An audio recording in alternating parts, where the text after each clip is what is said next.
Alright, so since we've been here for 11 days,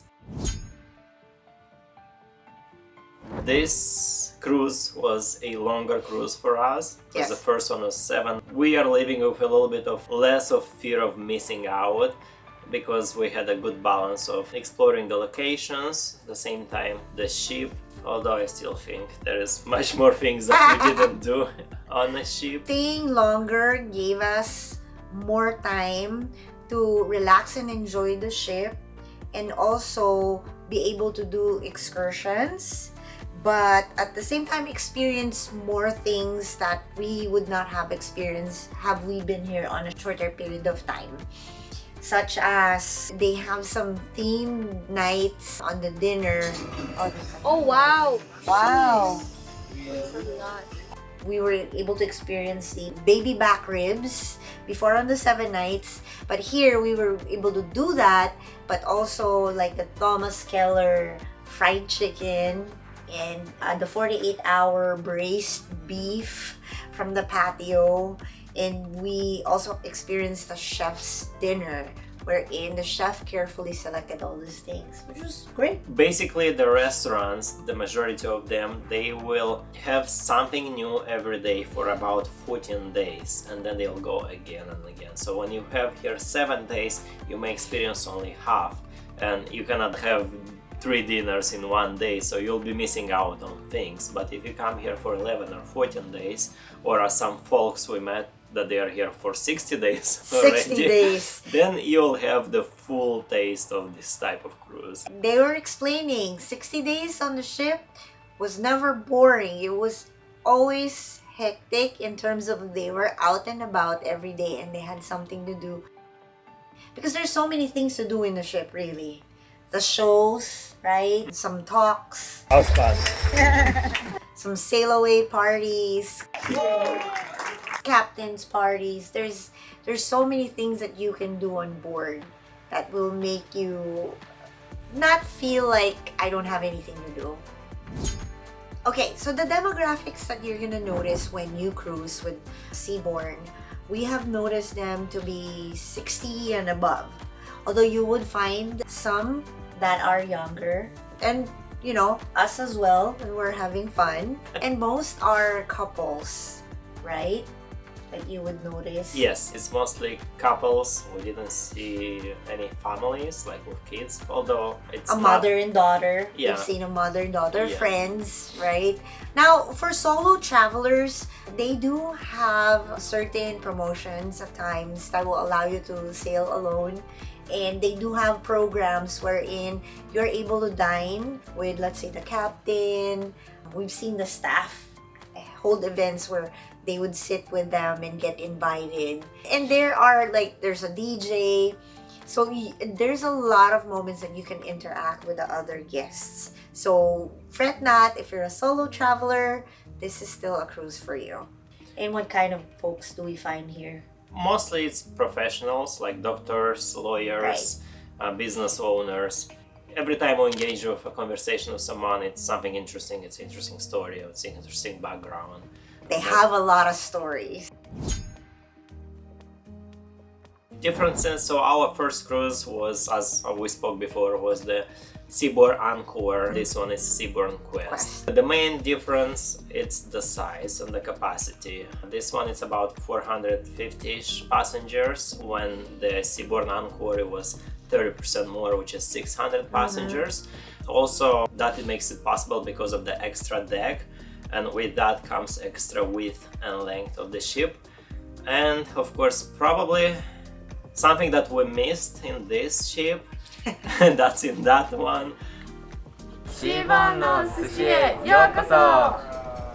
It's the restaurant sushi. They don't have it here on a Seabourn Quest because of its size. Yeah, but most of the amenities in the restaurants are the same.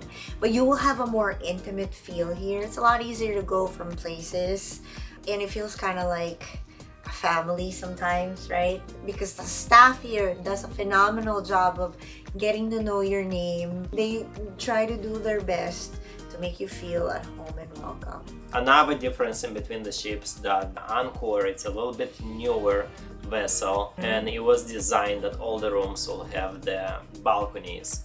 On the other hand, this ship was built in 2011, and the lowest category, which is only on a deck 4, there are several rooms that simply have a big window, but they do not have a balcony.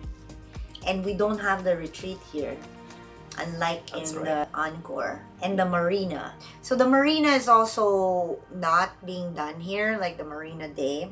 However, this ship also goes to Antarctica. That's why. Yeah, because the equipment that's on the board it's for Antarctica, and yeah. Yep. This is an ultra luxurious cruise, but it's not the same with all ultra luxurious cruise. The difference is that obviously what's included is your room, right? All the foods, all the dining experiences are included, and all the drinks, including the premium ones, are included, except for something extra special, then that is not included. The very specialty wines and stuff like that. But Right. the The ones house that, wines are good the enough. ones that are included are fabulous. Yeah. Laundry is included if you do it yourself. This is what you do in a cruise. You wear a dress and you do laundry.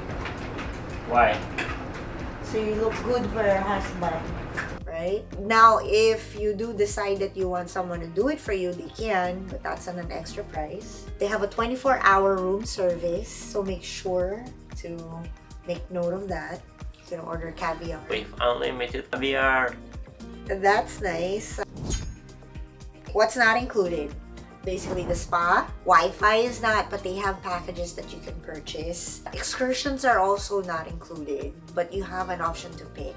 And the pricing ranges from 80 plus to 200. It just depends on what kind of activity it is. They're paired up with UNESCO, so most of the tours, you will find that you'll be able to see those places. The casino, of course, is not included. The tips in the spa are definitely not included. Although overall, gratuities are included with your package.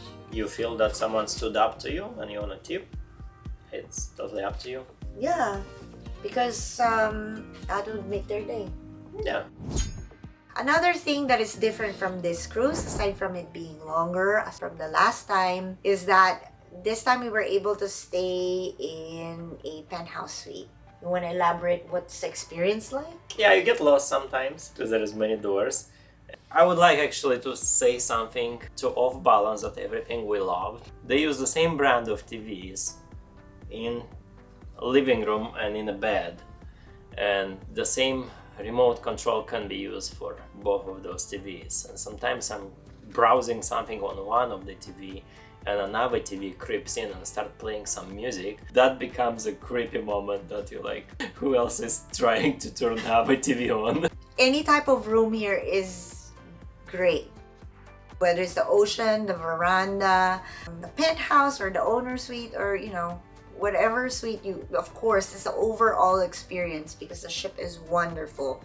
But being able to stay in a penthouse suite, personally, it makes you feel that you are not inconvenienced, that you are not traveling. You feel relaxed, you feel at home because you have enough space. You're not cramped. Yeah, you don't get that hotel feeling because of the smaller cabin, but you're free to roll around and watch a TV on a couch. Although there is a couch in a smaller room too, but just the size, the layout, it makes you feel like home. And I mean, I'm not gonna deny it's a very luxurious experience. It's really nice to be able to do it if you can. It's worth it. Definitely. We also want to let you know that we help people to book travel. All that information, you can find it in the links below. Thank you guys. Until next time.